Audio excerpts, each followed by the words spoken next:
All right, people, I am reading some more from this wonderful book of Water and the Spirit by Malidoma Patrice Some. And I wanted to share something with you that I had highlighted a while ago. And this is after Malidoma had escaped from the boarding school after he was kidnapped from his home by a French Jesuit missionary who had befriended his father. So he's now getting initiated back into the Dagara culture. And this is how it began. No one bothered me until the middle of the afternoon when Father called me again. The house seemed to be deserted. I walked out of my room into the inner yard where Father was waiting for me. He held ash in one hand and a bowl of water in the other.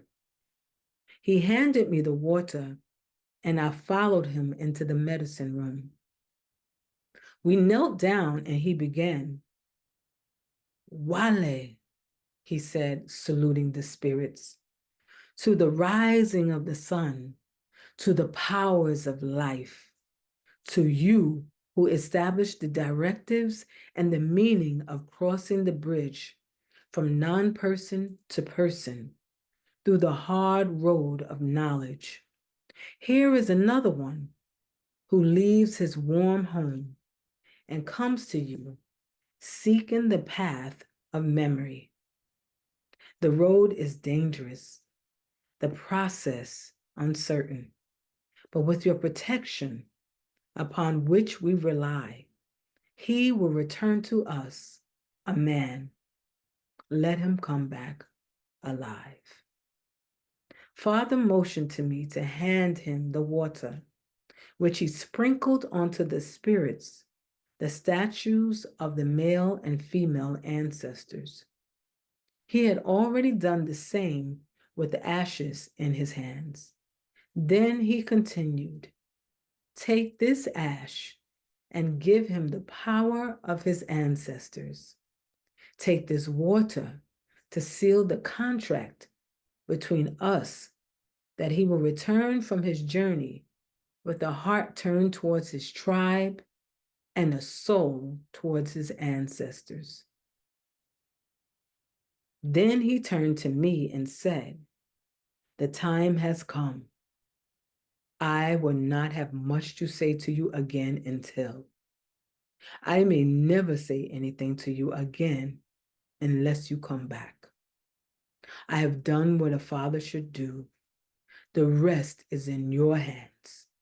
Please come back to us. The whole family was outside watching. When I followed Father out into the compound, everybody looked at me with sympathy.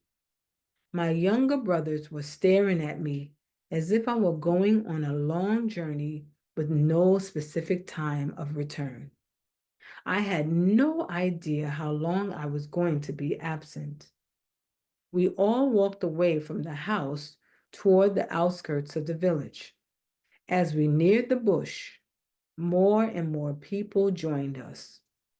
There was a large group of young adolescents, maybe 13, maybe 14 years old, packed together at the edge of the bush. They looked so young that I felt out of place. They were all naked. Nakedness is very common in the tribe. It is not a shameful thing. It is an expression of one's relationship with the spirit of nature. To be naked is to be open-hearted.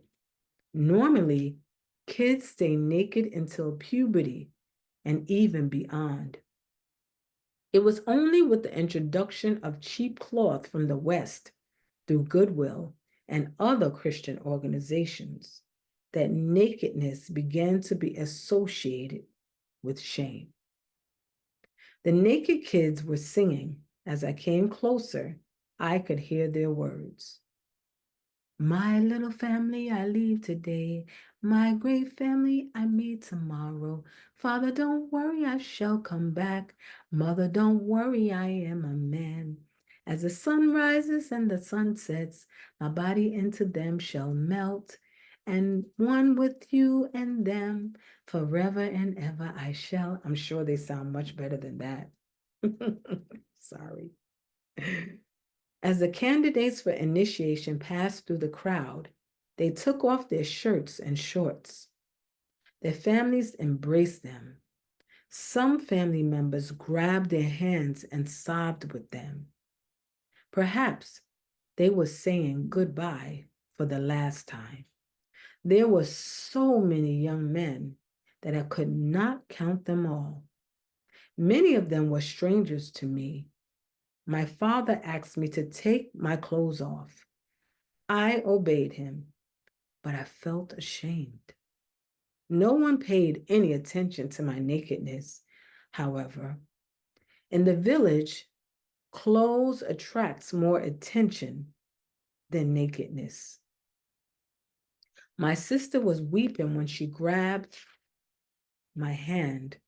A little annoyed by this display of emotion, I pulled myself loose and joined the group of candidates who were singing. To become a man, I must go. Into nature's womb, I must return.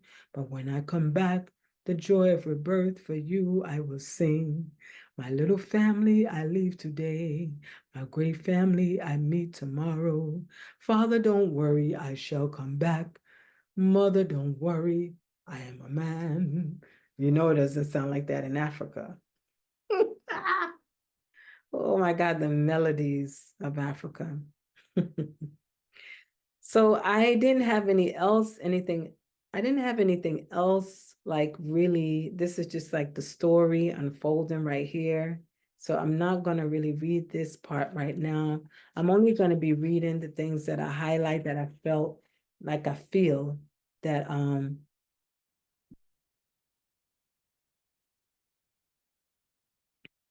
no one's center is like someone else's. Find your own center, not the center of your neighbor, not the center of your father or mother or family or ancestor, but that center which is yours and yours alone.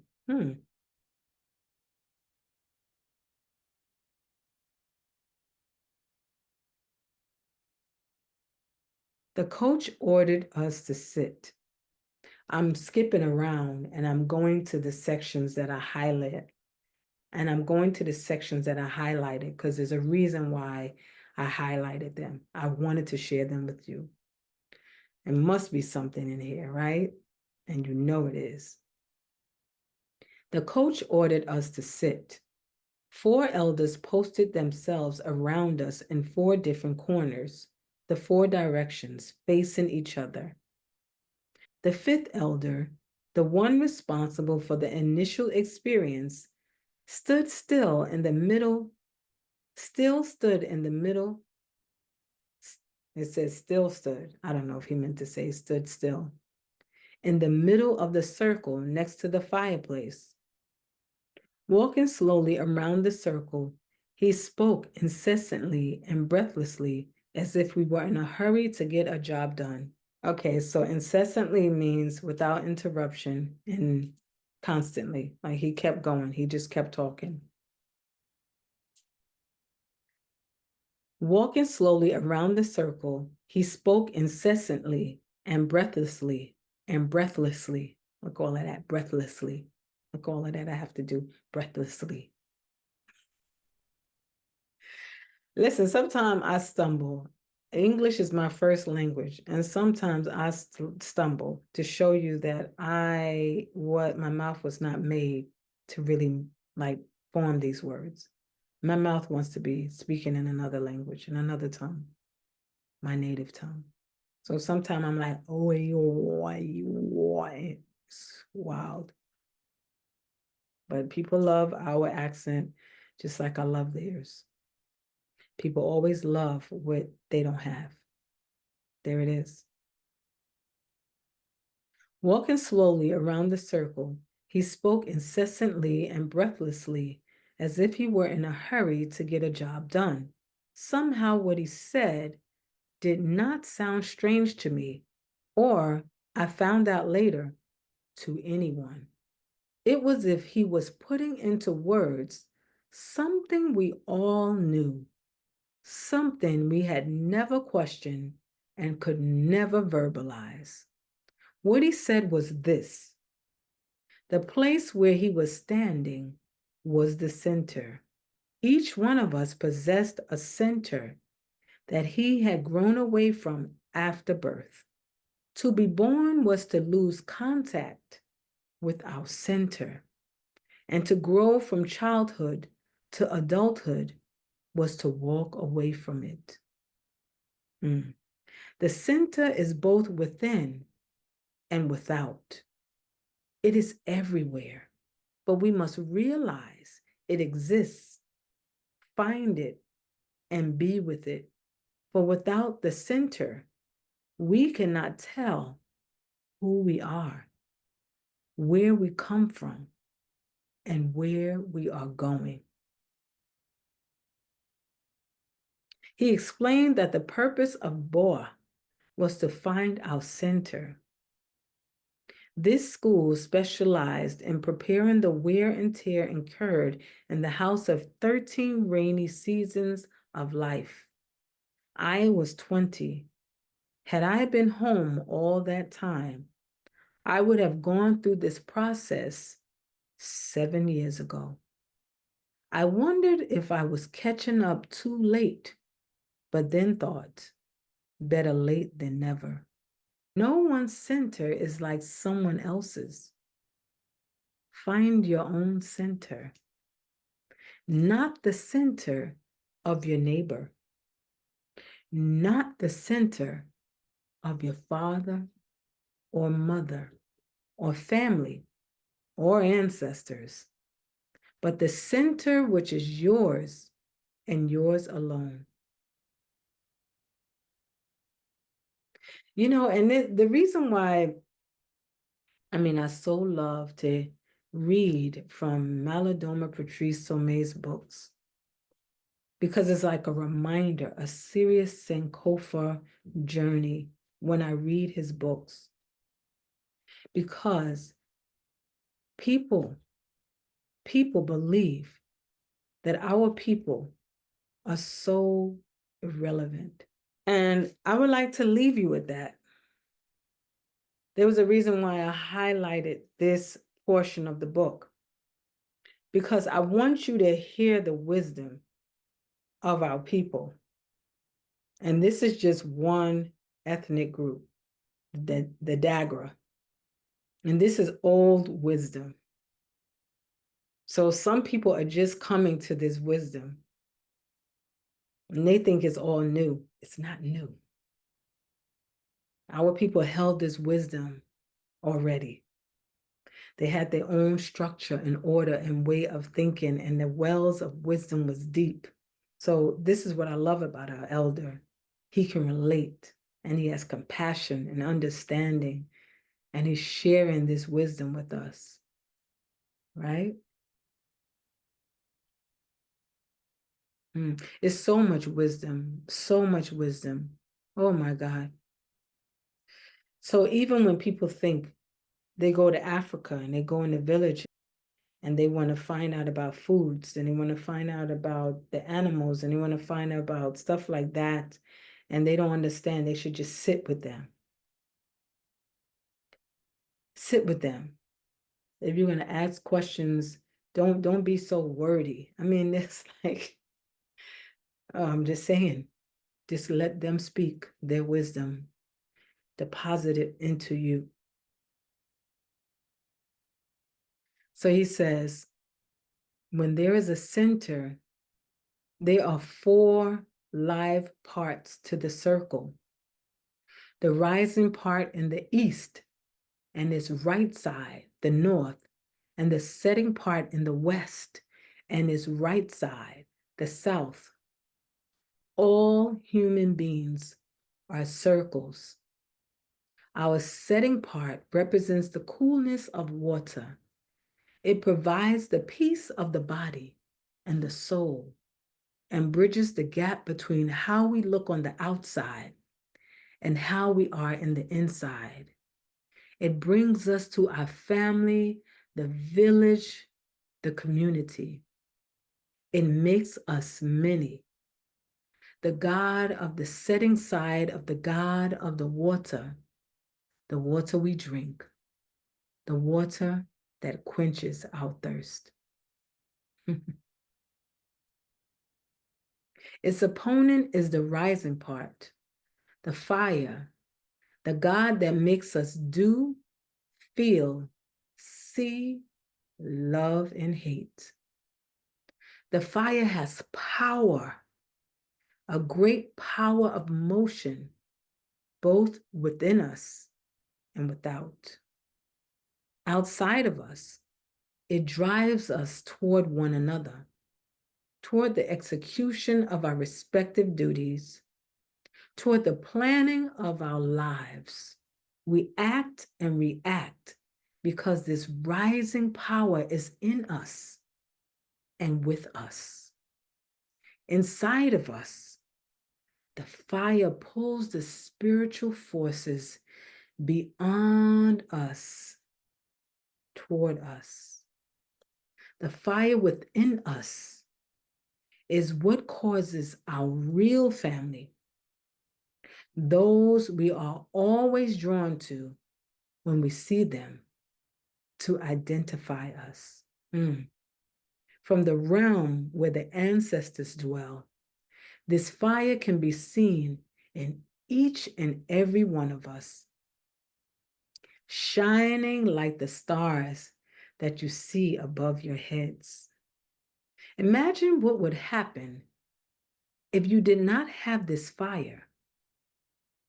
You would be a dead star, invisible, wild, and dangerous.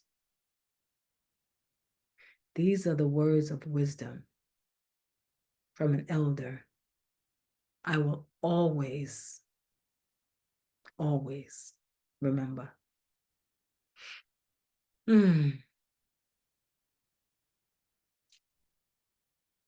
Yes, the fire within us is never dead. Therefore, it never needs to be reborn. When we know, without being told, that we must perform a certain sacrifice or ritual, we know because the fire tells us this. Through the fire within, we dialogue constantly with those we left behind us by being born. The fire is the rope that links us with our real home that we abandoned when we died into being human. We leave our real homes to come into this life.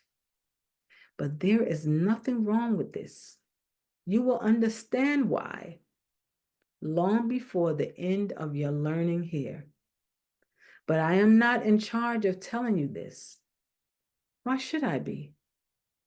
I cannot tell anyone what his personal truth is. And who would I be to even try? This is an elder talking. How could you not want to be in the presence of an elder with this level of wisdom? How could you not drink from the well of this kind of elder? This is my kind of food. It should be yours too. The elder stopped walking, but his eyes never quit the fire in front of him. He stared at it with such intensity that he seemed to be seeing another ghost emerge from it. From the four corners of the circle, the other elders watched him. I could clearly see the dancing fire in their unblinking eyes. The dagger viewed fire much differently from the Westerners, both literally and figuratively. The two ideas are almost exact opposites. In the West, fire is thought of as something wild, dangerous, and unmanageable. It drives the individual into uncontrolled fits of passion and a restless pursuit of material things. It always seemed humorous to me that there are fire departments in America and Europe. To a Dagra, the craziness that fire inspires in the West comes from the fact that fire is upset that Western people have forgotten their purpose in life. Oh,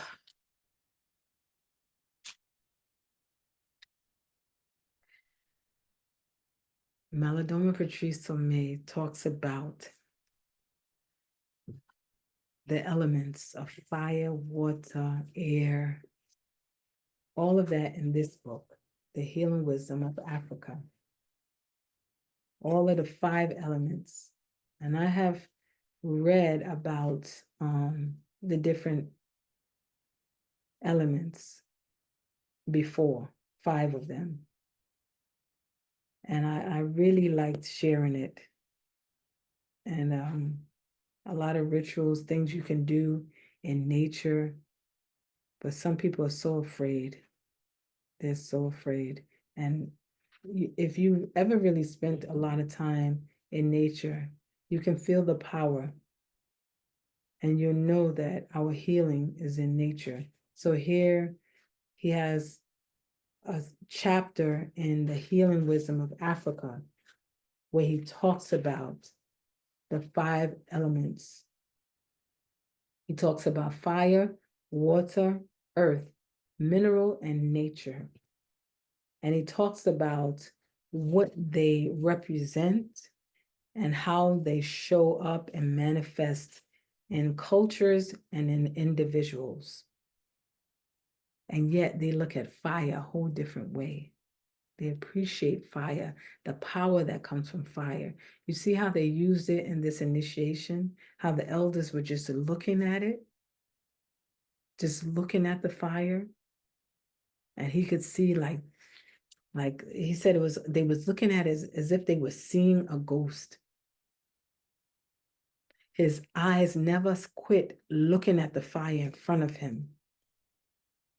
He stared at it with such intensity that he seemed to be seeing another ghost emerge from it. And from the 4 corners of the circle, the other elders watched him.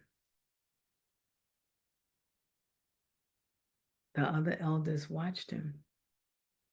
I could clearly see the dancing fire in their unblinking eyes. They didn't blink, but he could see the flames of the fire.